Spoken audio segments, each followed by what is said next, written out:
वंशकल्पतरुभ्यश्च कृपासिन्धुभ्येव च पतितानां पावनेभ्यो वैष्णवेभ्यो जय श्री कृष्ण चैतन्य प्रभु नित्यानंद श्री अद्वैत गदाधर श्रीवासदि हरे कृष्ण कृष्ण कृष्ण हरे हरे हरे राम राम नाम विष्णुपादाय कृष्णपृष्ठभूतले श्रीमाधवाय नमोऽच्चार्यपादाय नितैकृतपदाय गौरकथा दामोदाय नगरग्रामोत्तरी नामं विष्णुपदाय कृष्णपृष्ठभूतले श्रीमाधवाय नमस्ते सरस्वती देवी गौरवाणी प्रचारिणे निर्विशेषशून्यवादी पाश्चात्यदेशोत्तरिणे नारायणं नमस्कृत्य नरं चैव नरोत्तमं देवीं सरस्वतीं व्यासं ततो जयमुदीरये। ओं नमो भगवते वासुदेवाय। ओं नमो भगवते वासुदेवाय। ओं नमो भगवते वासुदेवाय। हरे कृष्ण। সকল ভক্তের চরণে আমার দণ্ডবত প্রণতি। শুরু করছি আজকের আমাদের ক্লাস। আপনারা সবাই শুনতে পাচ্ছেন কি? হরে কৃষ্ণ প্রভু। হ্যাঁ,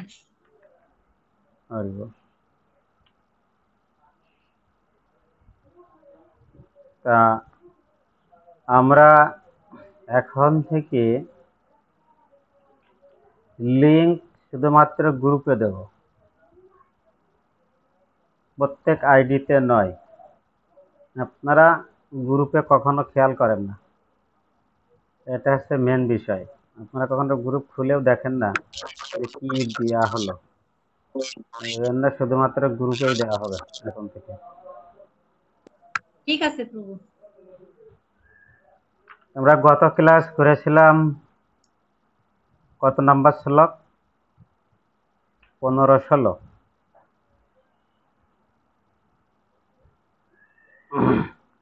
এখানে তত্ত্বদ্রষ্টা গণ সিদ্ধান্ত করেছেন যে অনিত্য জড়বস্তুর স্থায়িত্ব নেই, আর নিত্য বস্তুর কখনো বিনাশ হয় না। তারা উভয়ের প্রতি সম্মান দিয়ে অবগত হয়ে এই সিদ্ধান্ত উপনীত হয়েছে। এই সিদ্ধান্ত, আজকে সেই সিদ্ধান্তে আমরা দেখব যে কি সিদ্ধান্ত। আজকে যে শ্লোক কেউ পাঠ করেছেন কি?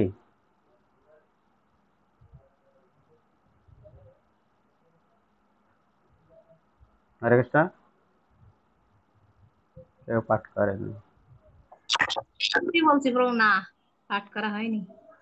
যদি আমরা পাঠ করে আসি তাহলে আমাদের বুঝতে সুবিধা হয়, সেদিকে একটু আমাদের খেয়াল রাখা উচিত। সেদিকে একটু খেয়াল রাখবেন।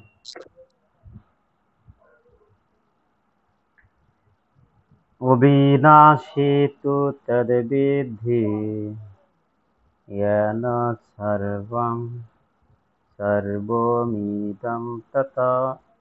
सर्वमिदं ततम् विनाशीम् अव्ययस्य अस्य न कश्चित् कर्तुम् अर्हति। अविनाशी तु तद्विद्धि येन सर्वम् इदं ततम् विनाशम् अव्ययस्य अस्य न कश्चित् कर्तुम् अर्हति। अविनाशी तु तद्विद्धि येन सर्वम् इदं ततम् विनाशम् अव्ययस्य अस्य न कश्चित् कर्तुम् अर्हति। क्लियर? हरे कृष्ण। श्लोक उच्चारण क्लियर?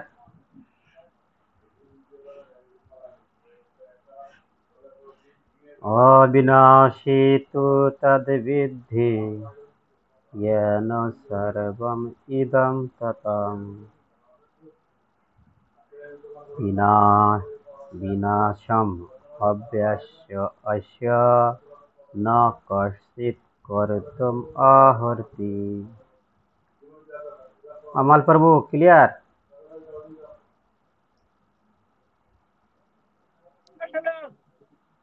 क्लियर? 17 নম্বর।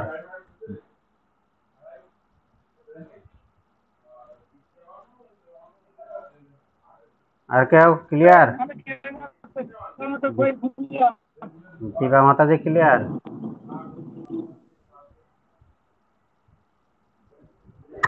হ্যাঁ প্রভু। আরে বল।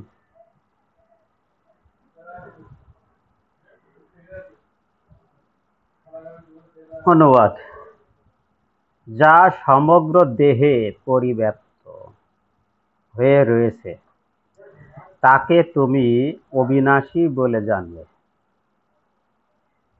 তাহলে তত্ত্বদ্রষ্টাগণ কি সিদ্ধান্ত করেছেন? যা সমগ্র দেহে পরিব্যাপ্ত রয়েছে তাকে তুমি অবিনাশী বলে জানবে। কি ব্যক্ত করে রয়েছে? আত্মা। সেই অব্যয় আত্মাকে কেউ বিনাশ করতে সক্ষম নয়।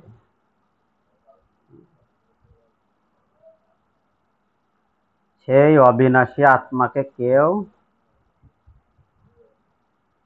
বিনাশ করতে সক্ষম নয়। এ কথা ভগবান শ্রীকৃষ্ণ অর্জুনকে বললেন যে যারা তত্ত্বদ্রষ্টা পুরুষ তারা সিদ্ধান্ত নিয়েছেন, যারা আচার্য বৃন্দ রয়েছেন তারা এই সিদ্ধান্ত নিয়েছেন যে যা সমগ্র দেহে পরিব্যাপ্ত রয়েছে, সমগ্র দেহে কি পরিব্যাপ্ত? আত্মা। আত্মা দেহে অবস্থান করলেই দেহের চেতনা ফিরে পায়, আমরা কথা বলতে পারি। আজকে জানবো যে আত্মার আয়তন কি, আর সেই সূক্ষ্ম আত্মার কি বিরাট শক্তি, কিভাবে যে বিরাট শক্তি আসে, সেই উৎস কি, সে আত্মার আয়তন কত, এই বিষয়ে আমরা জানতে পারব আজকে। সেই অব্যয় আত্মাকে, অব্যয় যার কোনো ক্ষয় নেই, সে আছে অব্যয় আত্মাকে কেউ বিনাশ করতে সক্ষম নয়।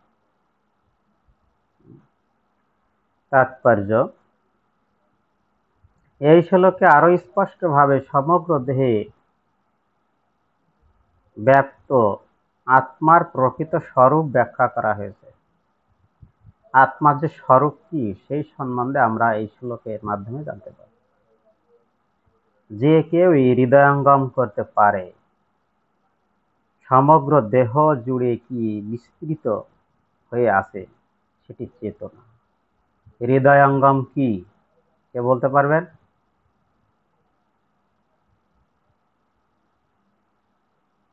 হরিবল। যেটা হৃদয়ে ধারণ করা হয় সেটা হচ্ছে হৃদয়ঙ্গম। ব্রেনে নয়, অর্থাৎ মস্তিষ্কে নয়, এটা হচ্ছে হৃদয়। হৃদয় দিব্যজ্ঞান হৃদয়ে প্রকাশিত। যখন আমরা গুরু পূজা করি সেখান থেকে আমরা শিক্ষা পাই, দিব্যজ্ঞান হৃদয়ে প্রকাশিত, ব্রেনে নয়। দিব্যজ্ঞান হৃদয়ে প্রকাশিত।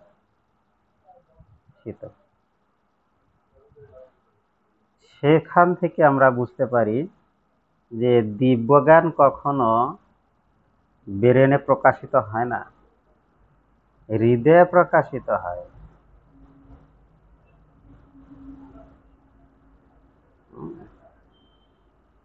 হৃদয়ে প্রকাশিত হয়।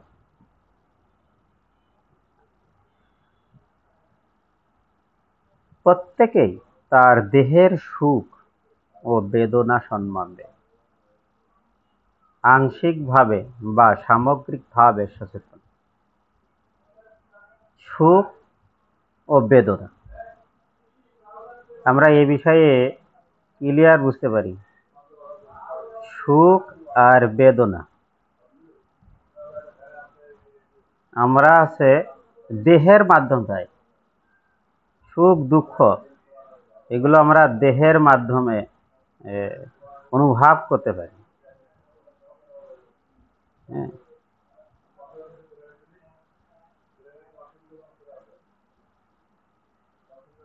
চেতনা এই বিস্তার প্রত্যেকের নিজের দেহের মধ্যে সীমাবদ্ধ। একজন পাঠ করেন। হরে কৃষ্ণ। একজন পাঠ করেন।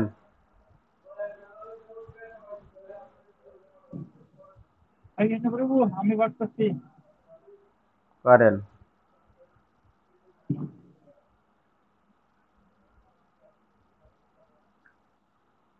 চেতনার এই বিস্তার প্রত্যেকের নিজের দেহের মধ্যে একজনের দেহের মুক্তির জন্য আরেকজনের কাছে অজ্ঞাত, কিন্তু দেহ বিভিন্ন স্বতন্ত্র আত্মার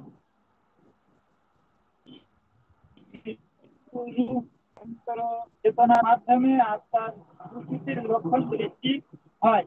সেই আত্মার আয়তন 10 সহস্র ভাগের 1 ভাগের সমান বলে বর্ণনা করা হয়েছে। এতক্ষণ উপনিষদে 9 প্রতিপন্ন করা হয়েছে। বালাগ্র শতভাগ্যশ্চ শতভাগ কল্পিতশ্চ ভাগ জীব বিধেয় চানুষ্ঠায় কল্পতে। অর্থাৎ কেশাগ্রকে শতভাগে ভাগ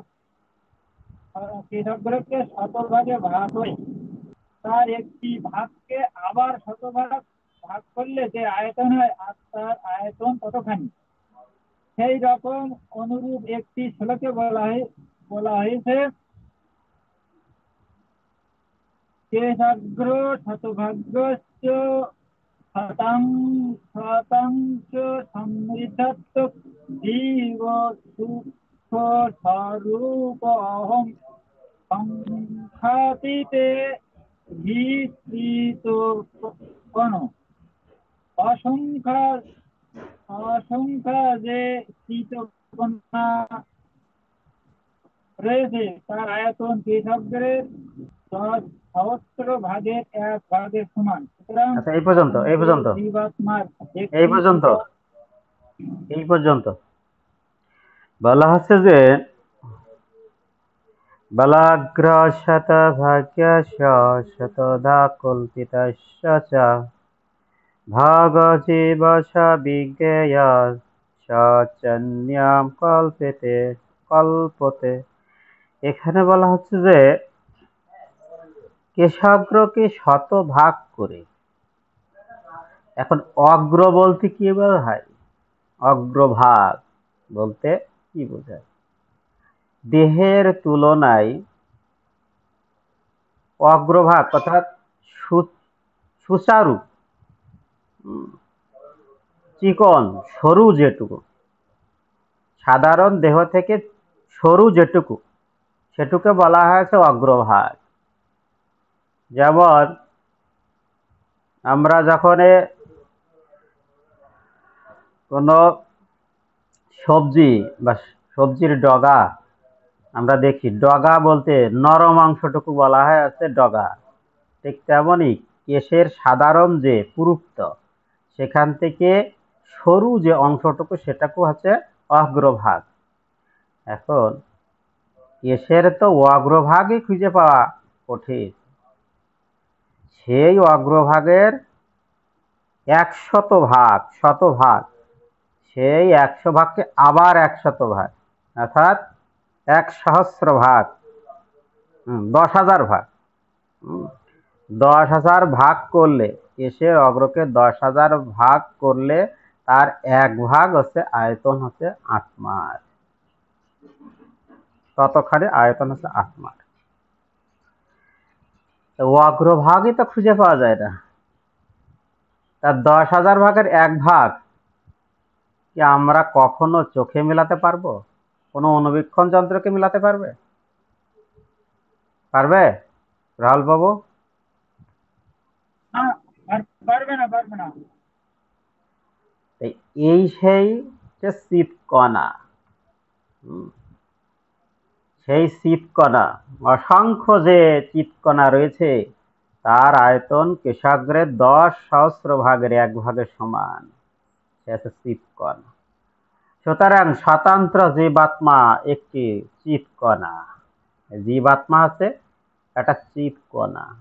এই চিৎকণার যে এত শক্তি, যা অনুমান করা যায় না,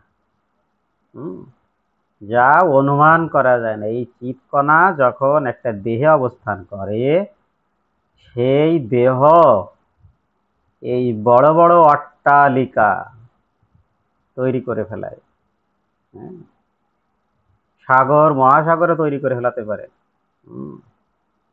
এই চিৎকণা কত উচ্চতম, কত ভারী জিনিস এক জায়গা থেকে অন্য জায়গায় নিয়ে যাচ্ছে, তা কল্পনাও করা যায় না। এই চিৎকণা একটি পিঁপড়ার দেহ অবস্থান করেছে, পিঁপড়াকে শক্তিশালী করেছে। কিরকম? পিঁপড়া দেহের আয়তন যা, ওজন যা, তার 3 গুণ সে বহন করতে পারে। এটা কি করে সম্ভব? তার ওজনের 3 গুণ সে বহন করতে পারে। এই চিৎকণার এত শক্তি। এই চিৎকণা যখন মানব দেহে অবস্থান করে, এই মানব শ্রেষ্ঠ জীব হয়ে এই মানুষের আয়তনের আর ওজনের কত গুণ জিনিস তৈরি করছে, বড় বড় অট্টালিকা। এই যে মায়াপুরে বড় মন্দির হচ্ছে, এই আত্মা কিভাবে অত শক্তিশালী কিভাবে পায়, কিভাবে এত শক্তি সে পায়? যার আয়তন 10,000 ভাগের, অর্থাৎ কেশাগ্রের 10,000 ভাগের 1 ভাগ। এটা হচ্ছে চিন্তনীয় ব্যাপার, এটা হচ্ছে হৃদয়ঙ্গম করার ব্যাপার, যে চিৎকণা সামান্য পরমাত্মার অংশ। সেই পরমাত্মার সে চিৎকণা যদি এই শক্তি হয়, তাহলে পরমাত্মার কত শক্তি, পরমেশ্বর ভগবান কত শক্তিশালী। এই চিৎকণা যখন মানবদেহে অবস্থান করে, তখন সে মানবদেহের চক্ষু, যে লেন্স, আমাদের ক্যামেরার লেন্স আর মানুষের লেন্স, 400 পিক্সেল মানে ধারণ লেন্সের শক্তি, যা এখনো কোনো বিজ্ঞানীরা এখনো তৈরি করতে পারেনি। সর্বোচ্চ মনে হয় 100 মেগাপিক্সেল মনে হয় তৈরি করেছে ক্যামেরা, যা অতি সূক্ষ্ম জিনিস দর্শন করতে পারে। এই আত্মার অবস্থান করলে, এই আত্মার কত শক্তি, যার আয়তন পরমাণু থেকে অনেক ছোট, এবং এই জীবাত্মা ও চিৎকণা সংখ্যাতীত। চিৎকণার কোনো সংখ্যা নেই। এই অতি সূক্ষ্ম চিৎকণাগুলি জড়দেহের মূল তত্ত্ব। জীবাত্মায় হচ্ছে জড়দেহের মূল তত্ত্ব। কোনো ওষুধের প্রভাব যেমন দেহে সর্বত্র ছড়িয়ে পড়ে, এই চিৎকণা বা স্ফুলিঙ্গের প্রভাব তেমনই সারা দেহ জুড়ে বিস্তৃত থাকে। এখানে একটা নতুন শব্দ আসছে, চিৎকণা বা স্ফুলিঙ্গ। স্ফুলিঙ্গটা কি? অগ্নিস্ফুলিঙ্গ শব্দ শুনেছেন কি কেউ? হরিবল, রাহুল বাবু শুনেছেন? অগ্নিস্ফুলিঙ্গ, অগ্নি স্ফুলিঙ্গ হচ্ছে শুনছি প্রভু, আমরা কিন্তু অত বুঝি না। যারা আমরা আগে গ্রাম অঞ্চলে লম্ফ শব্দ শুনেছি। কেউ শুনেছেন কিনা? হ্যাঁ, সেই লম্ফ দীর্ঘ সময় জ্বালানোর পরে, ছোটবেলা জ্বালাইছি।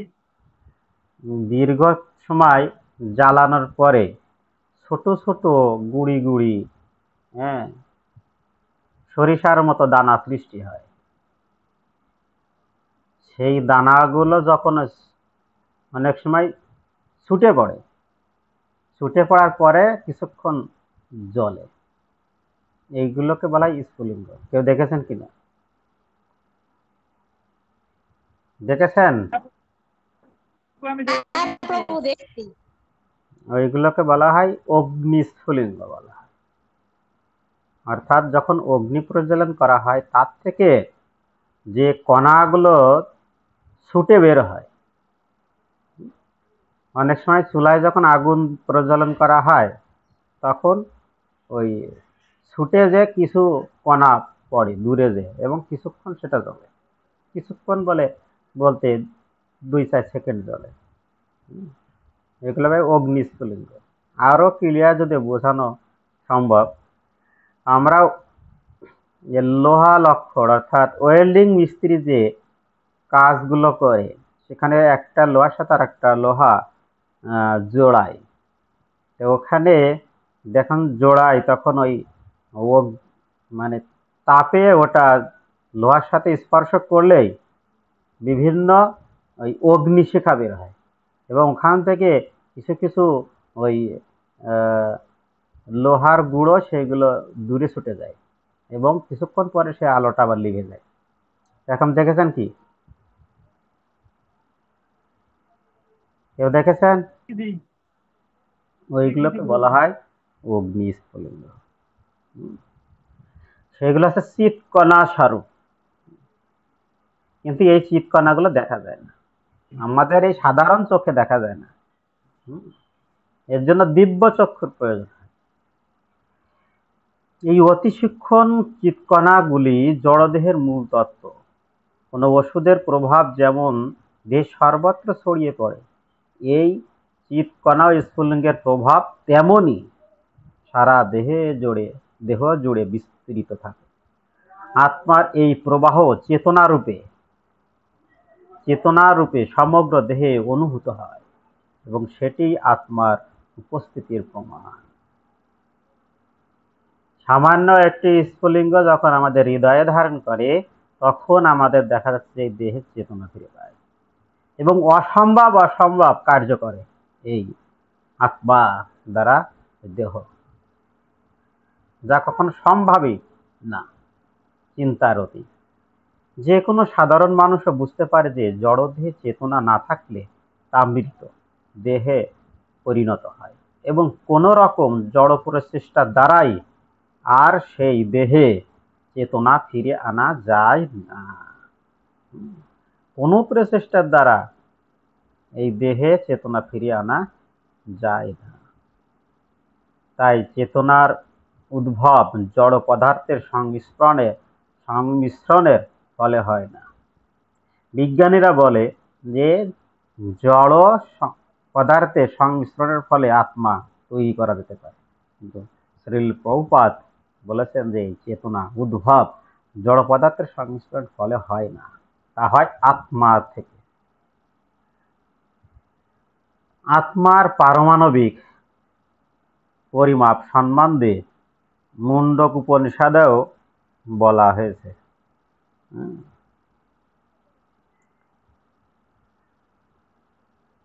মুন্ডক উপনিষদে এ বিষয়ে বলা হয়েছে। এষা অনুরাত্মচেতসা বেদিতব্যম অস্মিন প্রাণপঞ্চধা সংবিশেষ প্রাণস্যে তম সর্বমতম প্রজনম ইয়া অস্মিন শুদ্ধে বিভসতে আত্মা। আচ্ছা, আত্মার আয়তনে পরমাণুর সদৃশ। অণু আর পরমাণু, অণু বড় আর পরমাণু তার চেয়েও ছোট বিজ্ঞানের ভাষায়। সায়েন্সের স্টুডেন্ট কেউ আছেন এখানে? হরে কৃষ্ণ। পূর্ণিমা মাতা কি সায়েন্সে ছিলেন?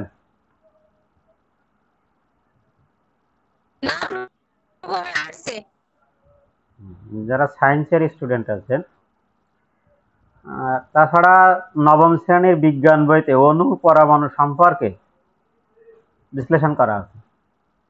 নবম শ্রেণী বা দশম শ্রেণী বিজ্ঞান বইতে, সাধারণ বিজ্ঞান বইতে অণু এবং পরমাণুর ধারণা দেওয়া আছে, এবং ষষ্ঠ শ্রেণীতেও দেওয়া আছে। আত্মার আয়তন অণু হচ্ছে বড়, আর অণুর চেয়ে ছোট হচ্ছে পরমাণু। অর্থাৎ অণুকে ভাঙলে যে যা পাওয়া যায় যেগুলো পাওয়া যায়, অণুকে ভাঙলে যেগুলো সৃষ্টি হয় সেইগুলো হচ্ছে পরমাণু। একটা অণুকে ভাঙলে যতগুলো অংশ হয় সেইগুলোকে বলা হয় পরমাণু। বোঝা গেল? অণু পরমাণুকে ক্লিয়ার? অনেকবার আসছে, যত গ্রন্থ পড়া হবে এই অণু পরমাণুগুলো আসবে, শব্দগুলো, এবং শুদ্ধ বুদ্ধিমত্তার দ্বারা তাকে অনুভব করা যায়। শুদ্ধ বুদ্ধিমত্তা ছাড়া কখনো এই আত্মাকে অনুভব করা যায় না।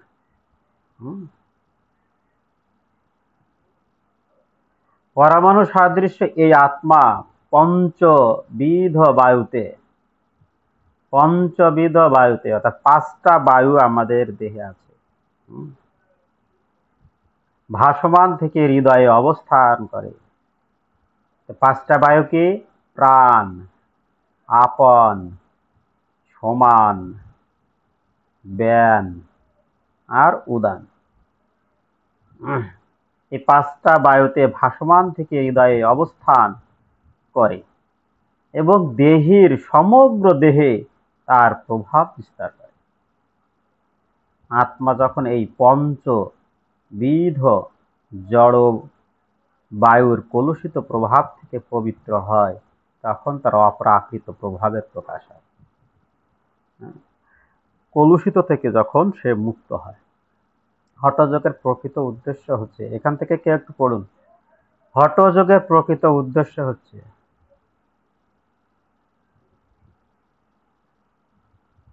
শ্রাবণী দত্ত পড়েন।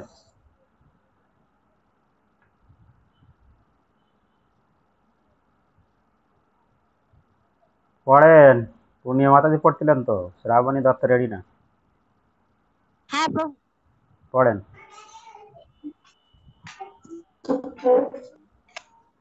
হঠযোগের প্রকৃত উদ্দেশ্য হচ্ছে বিভিন্ন আসন প্রণালী অভ্যাস করার মাধ্যমে জড় পরিবেশের বন্ধন থেকে ক্ষুদ্রাতি ক্ষুদ্র আত্মাকে মুক্ত করার জন্য আত্মার চারদিকে পরিবেষ্টিত পঞ্চবিধ বায়ুকে নিয়ন্ত্রণ করা।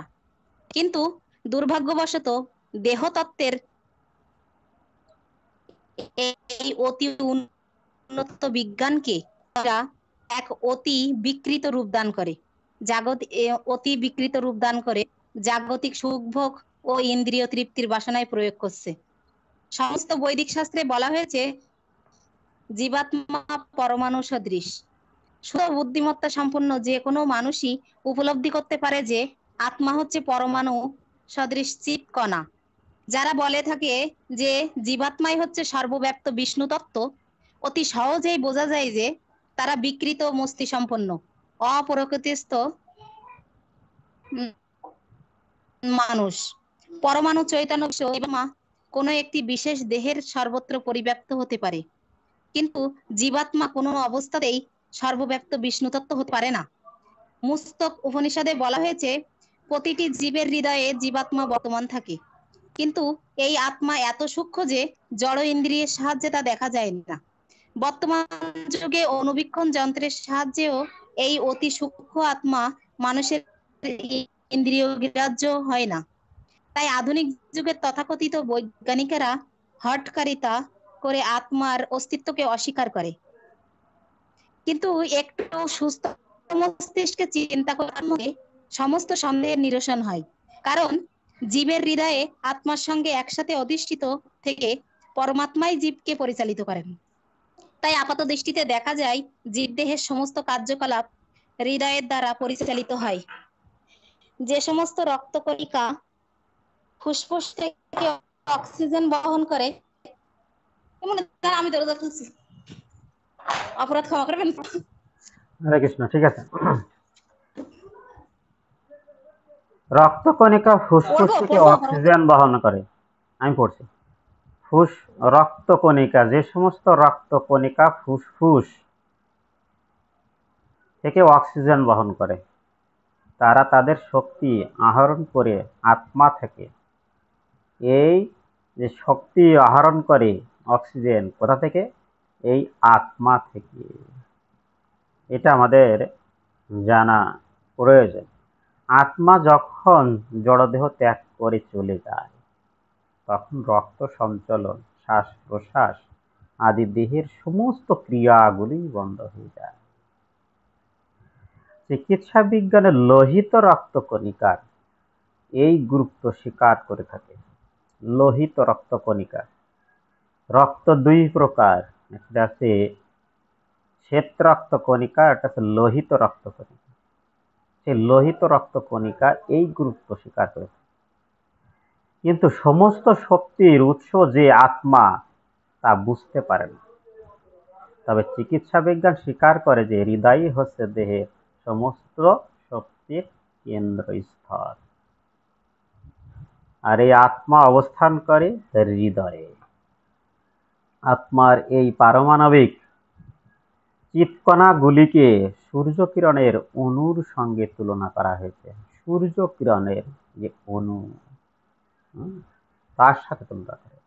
সূর্যকিরণের মধ্যে অসংখ্য প্রভাময় অণু আছে।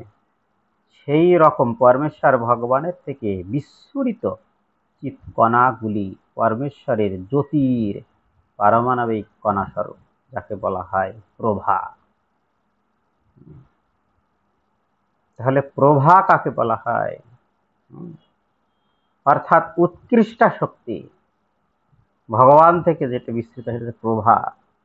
সুতরাং বৈদিক তত্ত্ববিজ্ঞান কিংবা আধুনিক বিজ্ঞান কেউই দেহের মধ্যে আত্মার অস্তিত্ব অস্বীকার করতে পারে না। আত্মা সম্পর্কিত বৈজ্ঞানিক তত্ত্ব পরমেশ্বর ভগবান স্বয়ং ভগবদ গীতাতে সুস্পষ্টভাবে বর্ণনা করেছেন। এখানে যে আমরা বুঝতে পারলাম আত্মা যে অসীম শক্তি, আমরা তা অনুমান করতে পারি। শ্লোক নম্বর 18।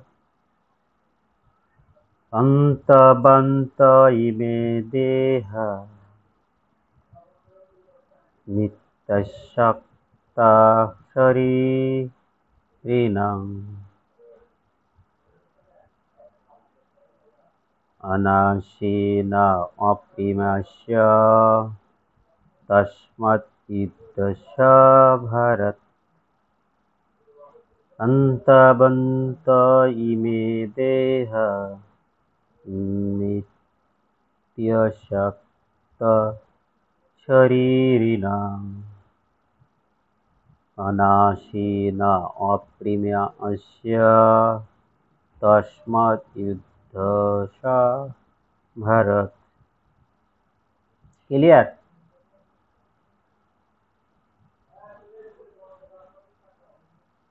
শ্রাবণী দত্ত, ক্লিয়ার? ক্লিয়ার। আরেকবার একটু বলেন। অন্তবন্ত ইমে দেহা নিত্যস্য উক্ত শরীরিণা অনাশীন অপ্রিমিয়স্য তস্মাৎ যুদ্ধ স ভারত। অন্তবন্ত ইমে দেহা নিত্যস্য উক্ত শরীরিণা অনাশীন অপ্রমেয়স্য তস্মাৎ যুদ্ধ স ভারত। ক্লিয়ার? রাহুল রাহুল বাবু ক্লিয়ার? রাহুল বাবু তো ক্লাসে নেই। আরে বাহ। অনুবাদ: অবিনাশী আত্মার আত্মার বৈশিষ্ট্য ব্যাখ্যা হচ্ছে। প্রথমে আত্মার সংজ্ঞা গেল, আত্মা কেমন, আত্মার শক্তি কেমন। এখন আত্মার বৈশিষ্ট্য: অবিনাশী, অপরিমেয়, শাশ্বত। আত্মার জড় দেহে অবশ্যই অবিনাশীল, বিনাশশীল। জড় দেহ অবশ্যই বিনাশীল। বলছে অবিনাশী, অপরিমেয় ও শাশ্বত আত্মার জড় দেহ অবশ্যই বিনাশশীল। অতএব হে ভারত, তুমি যুদ্ধ করো। জড় দেহ বিনাশশীল, তুমি যদি যুদ্ধ করো তাও তারা মরবে, মারা যাবে। আবার যদি যুদ্ধ না করো তাও কিন্তু তারা বেঁচে থাকবে। অতএব তুমি যুদ্ধ করো, ভগবান শ্রীকৃষ্ণ বললেন। এই আত্মা আছে অবিনাশী, অপরিমেয় তার শক্তি, আর শাশ্বত, তার কোনো বিনাশ নেই। আর তার যে দেহ সেটা হচ্ছে জড়, সেটা অবশ্যই বিনাশী। অতএব হে ভারত, তুমি যুদ্ধ।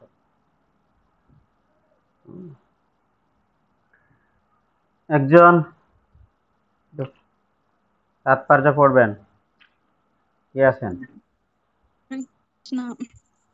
জড় দেহের ধর্মই হচ্ছে বিনাশ প্রাপ্ত হওয়া। তা এই মুহূর্তে বিনাশ হতে পারে অথবা 100 বছর পরেও হতে পারে। এটি কেবল সময়ের অপেক্ষা। অনির্দিষ্ট কাল পর্যন্ত দেহকে টিকিয়ে রাখার কোনো সুযোগ নেই। কিন্তু আত্মা এত সূক্ষ্ম যে তাকে কোনো শত্রুই দেখতে পাবে না, হত্যা করা তো দূরের কথা।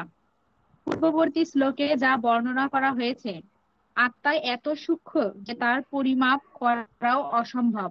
সুতরাং উভয় বিচারের পরিপ্রেক্ষিতেই অনুশোচনার কোনো কারণ থাকতে পারে না। কারণ কোনো অবস্থাতেই আত্মাকে হত্যা করা যাবে না, আর জড় দেহটিকে কোনোভাবে অনির্দিষ্টকালের জন্য রক্ষা করা যাবে না, অথবা চিরকালের জন্য বাঁচিয়ে রাখা যাবে না।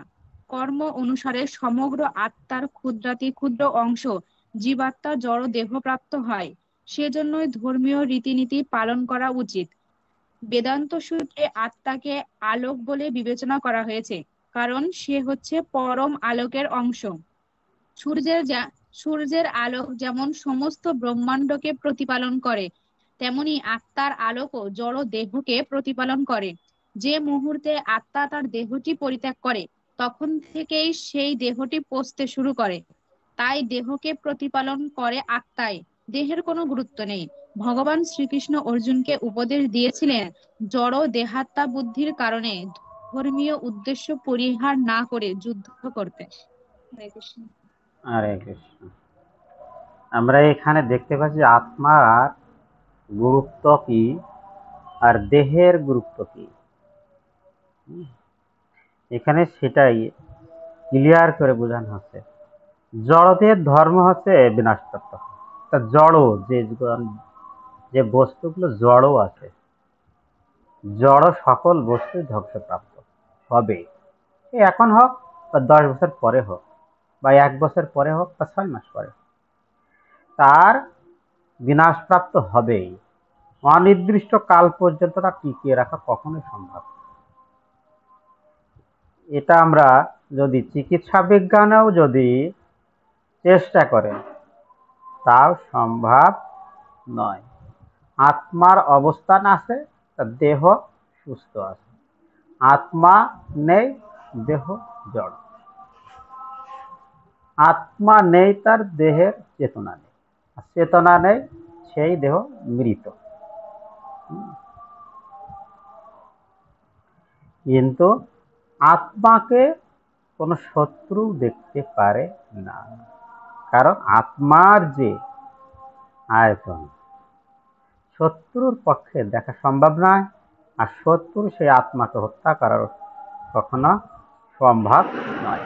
আমরা আরো সামনে অনেক শ্লোক পাবো যে আত্মার বৈশিষ্ট্য কি। তাই আত্মাকে হত্যা করা তো দূরের কথা। আরো বর্ণনা করা হয়েছে যে আত্মা এত সূক্ষ্ম যে তার পরিমাপ করাও সম্ভব নয়, অসম্ভব। সুতরাং উভয় বিষয়ের পরিপ্রেক্ষিতে অর্জুনকে বলছেন অনুশোচনা করার কোনো কারণ নেই। কারণ তুমি জড় দেহটাকে তুমি টিকে রাখতে পারবে না। তাই 1 বছর পরে হোক বা 10 বছর পরে হোক বা 100 বছর পরে হোক, সেই জড়দেহ ধ্বংস হবেই। কারণ কোনো অবস্থাতে আত্মাকে কিন্তু হত্যা করা যায় না। আর জড়দেহটি টিকিয়ে রাখাও কোনো প্রকার সম্ভব নয়। চিরকাল কখনো বাঁচিয়ে রাখা যাবে না। কর্ম অনুসারে সমগ্র আত্মার অতি ক্ষুদ্রাতি ক্ষুদ্র অংশ জীবাত্মা জড়দেহ প্রাপ্ত হয়। এই লাইনটি আন্ডারলাইন করবেন। কর্ম অনুসারে সমগ্র আত্মার ক্ষুদ্রাতি ক্ষুদ্র অংশ জীবাত্মা জড়দেহ প্রাপ্ত হয়। কর্ম অনুসারে আমরা যে দেহটি পেয়েছি গত জন্মের কর্মের ফলস্বরূপ এই ভাগ্য অনুযায়ী দেহটি পেয়েছি। অনেকে আমরা পরিষ্কার সুন্দর, অনেকে একটু একটু কালো, হ্যাঁ, এরকম বিভিন্ন রঙের দেহ আছে। কাউকে দেখতে অতি সুন্দর, কাউকে দেখা যাচ্ছে যে একটু কমা, এরকম হতে পারে। এটা সম্পূর্ণ কর্মের ফল অনুসারে আমাদের ভাগ্য তৈরি হয়েছে। এতে আমাদের দুঃখ করার কোনো প্রকার অবকাশ নেই। দুঃখ করা আমাদের কোনো প্রয়োজন নেই।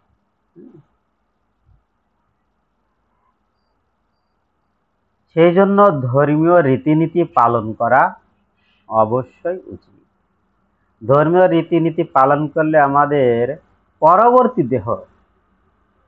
পরবর্তী জীবনটি ভালো হবে। সে বিষয়ে আমাদের কখনোই ভগবানের সেবা থেকে চ্যুত না হওয়া, বিচ্যুত হওয়া যাবে।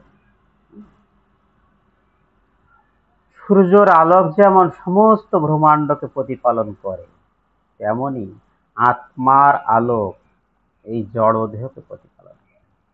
সূর্য যে আলো, সূর্যের আলোর মাধ্যমে এই ব্রহ্মাণ্ডের জীব সমাজ প্রতিপালিত হয়। যদি সূর্যের আলো পৃথিবীতে না আসে, কোনো বৃক্ষরাজি বেঁচে থাকবে না। কারণ বৃক্ষের যে পাতা আছে, এই পাতায় ক্লোরোফিল আছে। এই ক্লোরোফিল কি করে? সূর্যের থেকে শক্তি গ্রহণ করে গাছের জন্য খাদ্য উৎপাদন করে। সেই খাদ্য খেয়ে বৃক্ষ বেঁচে থাকে। বিষয়টা কি সবার জানা আছে? ক্লোরোফিল সালোক সংশ্লেষণ প্রক্রিয়ায় এই সূর্যের আলোর মাধ্যমে খাদ্য উৎপাদন করে। সেই খাদ্য গ্রহণ করে বৃক্ষ বেঁচে থাকে। আর অক্সিজেন প্রদান করে আর কার্বন ডাই অক্সাইড গ্রহণ করে। তাই সূর্যের ভূমিকা অত্যন্ত গুরুত্বপূর্ণ। ঠিক তেমনই ভাবে আমরা যারা আছি, যারা জীব আছে, এদের জন্য খাবার তৈরি হচ্ছে কিভাবে? যে সবজিগুলো তৈরি হয় সব সূর্যের আলোর মাধ্যমে, আর সেই সবজিগুলো আমরা ভগবানকে রান্না করে ভগবানকে নিবেদন করার পরে সেটা আমরা খেয়ে বেঁচে থাকি। আমরাও সূর্যের উপরে ডিপেন্ড। এখন সূর্য যদি না ওঠে আমরা কিন্তু দৈহিকভাবে অসুস্থ হয়ে যাবো। সূর্য যদি 1 মাস না ওঠে আমরা কিন্তু কে বেঁচে থাকবো না। জড়দেহের প্রতিপালনকারী, যে মুহূর্তে আত্মা তার দেহটি পরিত্যাগ করে তখন থেকেই সেই দেহটি পচতে শুরু করে, দুর্গন্ধ আসতে শুরু করে। তাই দেহকে প্রতিপালন করে হচ্ছে আত্মা। আত্মাই দেহকে প্রতিপালন করে। আত্মা নেই তো দেহ মৃত। দেহের কোনো গুরুত্ব নেই। ভগবান শ্রীকৃষ্ণ অর্জুনকে উপদেশ দিয়েছিলেন, জড় দেহাত্ম বুদ্ধির কারণে ধর্মীয় উদ্দেশ্য পরিহার না করে যুদ্ধ করো। ধর্মীয় উদ্দেশ্য অর্থাৎ ধর্ম স্থাপনের জন্য যুদ্ধ করো। ধর্মকে স্থাপন করে যুদ্ধ করো। বিষয়টি কি ক্লিয়ার? আমরা কি বুঝতে পারলাম? কে কে বুঝতে পারেননি কথা বলবেন। বুঝেছি প্রভু। আগে কি কখনো গীতা পড়া হয়েছে? অমাল প্রভু হ্যাঁ প্রভু, পড়েছি। এই শ্লোকটাকে পড়েছিলেন আগে কখনো? কয়েকবার পড়েছি, কিন্তু এই আপনি যেভাবে বুঝালেন এইভাবে তো অনুভব করিনি আর কি। হরি বল। কয়েকবার পড়েছি এইভাবে। রাহুল প্রভু পড়েছেন আগে?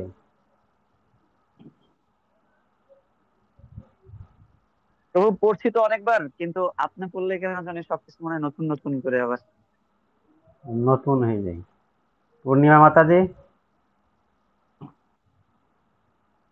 হরে কৃষ্ণ, প্রণাম প্রভু। যতবারই পড়া হয় ততবার মানে নতুন নতুন অনেক কিছু পাওয়া যায়, এটাই। নতুন নতুন পাওয়া যায়। কয়বার পড়েছেন? আমার প্রভু 3বার হয়ে গেছে। 3বার পড়ার মধ্যে আর আজকে পড়ার মধ্যে পার্থক্য কি? অবশ্যই পার্থক্য। এইভাবে তো হৃদয়ঙ্গম করেনি, আপনি যেভাবে বুঝাইছেন পুরো এটা ধরে ধরে ওরকম ভাবে পড়ার মতো পড়ে গেছি, হয়তো মাথার উপর দিয়ে চলে গেছিল আগে। এখন যেভাবে বসছি আর এরকম কেউ বুঝতে কিছু পারিনি। বলবেন? আর কেউ কিছু বলবেন?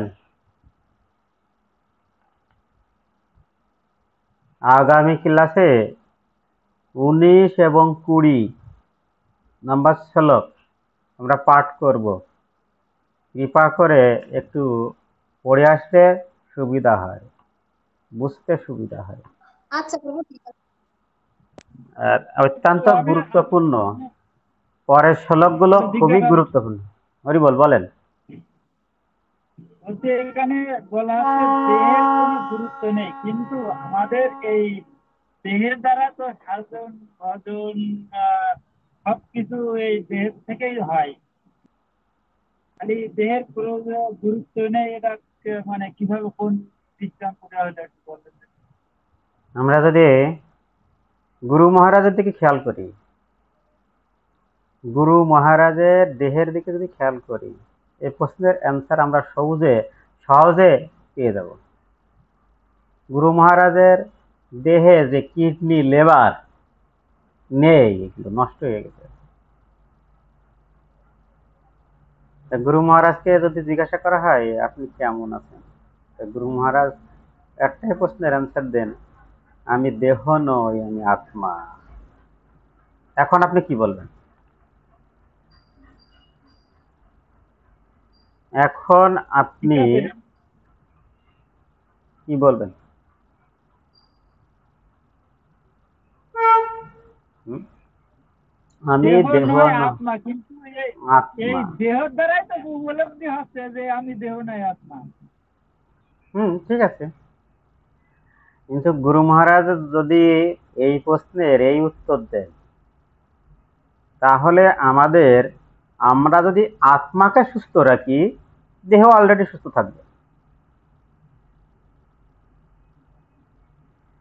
এজন্য আমাদের দেহের দিকে অত গুরুত্ব দেওয়া থেকেও আত্মার দিকে অবশ্যই গুরুত্ব দেওয়া উচিত। আশা করি আপনি আপনার প্রশ্নের অ্যান্সার পেয়ে গেছেন। আর ঠিক আছে, এখানে এখানে আমরা আত্মার বিজ্ঞান, অর্থাৎ আত্মাকেই গুরুত্ব দিয়ে আমরা পাঠ করছি। হুম।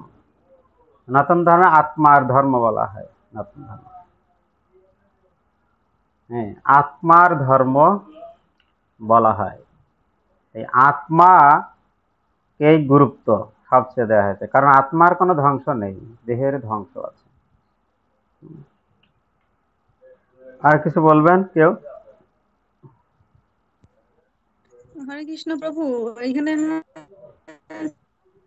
হচ্ছে হঠ যোগ উল্লেখ করা কি নাকি হঠ যোগের প্রধান উদ্দেশ্য, এটা আসলে কি? আমরা আমরা যখন তৃতীয় শ্রেণী, পঞ্চম শ্রেণীতে যখন পড়েছি, ধর্ম বইতে বিভিন্ন যোগ এর বিবরণ থাকতো। সেইগুলো হঠযোগ আমরা পড়েছি, হলাসন পড়েছি, এগুলো পড়েছি না?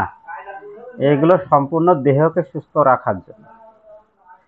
এই হ্যাঁ প্রভু, আসনগুলো, এই যোগ করেও আমরা দেহকে প্রভু এই বাঁচিয়ে রাখতে পারি না। আটটিগুলো তো হঠ যোগ বলা হয় স্যার। হ্যাঁ, বলতেছে এই বিভিন্ন আসন, যেমন পদ্মাসন, গোমুখাসন, এই আসনগুলোকে কি হঠ যোগ বলা হয় নাকি? হঠযোগ একটা যোগ আসন আছে, হঠযোগ একটা আসন আছে, আর যেগুলো নাম বললেন ওগুলো একটা আসন, ওটা একটা যোগ। এগুলোর মাত্র দেহকে সুস্থ রাখার জন্য করা হয়। এই সমস্ত যোগ সাধনা করেও আমরা দেহকে 1000 বছর টিকে রাখতে পারবো না, সেই কথা এখানে উল্লেখ করা। আমরা যখন প্রথম পর্যায়ে ভগবানের ভক্তি করি, তখন আমাদের মনে হয় যেন ভগবান আমার তা গ্রহণ করতেছে, আমার আমার প্রসাদ ভোগ গ্রহণ করতেছে। তখন আমরা নিজেকে মনে করি আমি অনেক মনে হয় কিছু বড় একটা কিছু হয়ে গেছে। যখন এরকম মনে হয়, তখন আমরা শাস্ত্র চর্চার প্রতি অনীহা আসে। কিন্তু শ্রীল প্রভুপাদ এই স্তরকে বলেছেন, আমি যখন শাস্ত্র গ্রন্থ জানি না, আমি এখনো শুদ্ধভাবে হতে পারিনি, তাহলে এই জিনিসটা যে আমার হৃদয়ে হচ্ছে, এটা হচ্ছে আমার অহংকার।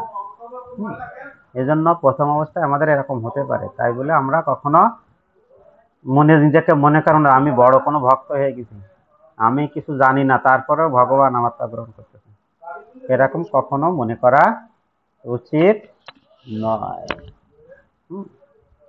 তো এরকম যখন আমরা আত্মার বিজ্ঞান সম্পর্কে যখন জেনে যাই, তখন আমরা নিজেকে অবশ্য এরকম মনে করতে পারি যে আমি আত্মা সম্পর্কে জেনে গেছি, তাহলে আমি আজকে থেকে দেহের আর যত্ন করব না, নিজেকে সুস্থ রাখার কোনো প্রয়োজন নেই, শুধু আত্মায়। আমরা সেই পর্যায়ে এখনো যাইনি। বিষয়টাকে ক্লিয়ার? আমরা সেই পর্যায়ে যাইনি, আমরা গুরু মহারাজের পর্যায়ে নই। আমাদের দেহকে সুস্থ রাখার জন্য অবশ্যই চিকিৎসার প্রয়োজন আছে, সুস্থ রাখতে হবে। ঠিক আছে, সকলের চরণে ধন্যবাদ, প্রণাম। বঞ্চা কল্পতরু হস্ত কৃপা সিন্ধু পতিতানাং পাবনেভ্যো পঞ্চাকল্প বৈষ্ণব